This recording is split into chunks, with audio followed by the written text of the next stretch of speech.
Hello Maval, बातम्यांचा आवाज, मावळचा विश्वास.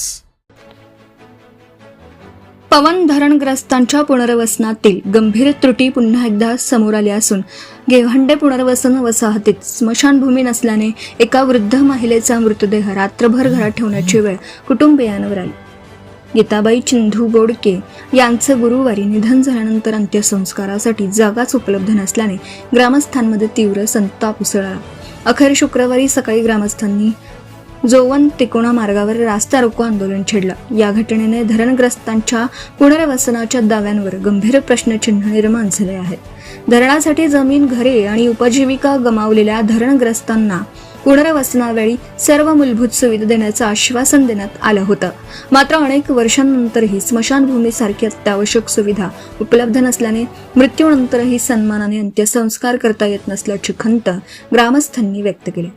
मुसळधार पावसात अंत्यसंस्कारासाठी जागा नसल्यामुळे संतप्त नागरिकांनी शासन, प्रशासन आणि लोकप्रतिनिधींविरोधात घोषणाबाजी करत रास्ता रोको केला. काही काळ वाहतूकही विस्कळीत झाली. आंदोलनादरम्यान मावळचे आमदार सुनील शेळके यांनी आंदोलकांशी दूरध्वनीवरून संपर्क साधत 8 दिवसात स्मशानभूमीचा प्रश्न मार्गी लावण्याचं आश्वासन दिलं. त्यांच्या आश्वासनानंतर ग्रामस्थांनी आंदोलन मागे घेतला. त्यानंतर गीताबाई बोडके यांच्यावर अंत्यसंस्कार करण्यात आले.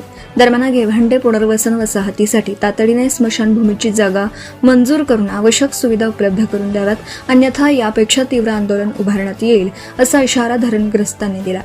भास्कर खैरे स्थानिक नागरिक म्हणाले, धरणासाठी आम्ही सर्वस्व दिलं, पण आज आमच्या माणसाच्या अंत्यसंस्कारासाठी ही जागा नाही. ही धरणग्रस्तांची नव्हे तर शासनाच्या पुनर्वसन व्यवस्थेची शोकांतिका आहे.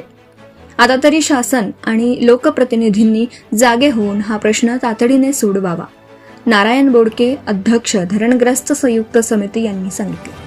पुनर्वसनानंतरही स्मशानभूमीसाठी आंदोलन करावे लागत असेल तर हा धरणग्रस्तांवरील मोठा अन्याय आहे. केवळ आश्वासने न देता प्रत्यक्ष कृती झाली पाहिजे, अन्यथा धरणग्रस्त संयुक्त समितीच्या नेतृत्वाखाली तीव्र जन आंदोलन उभारलं जाईल. हॅलो मावळसाठी सचिन शिंदे, पवनानगर. आताच हॅलो मावळ YouTube चॅनलला सबस्क्राईब करा आणि आमच्या फेसबुक पेजला फॉलो करायला विसरू नका.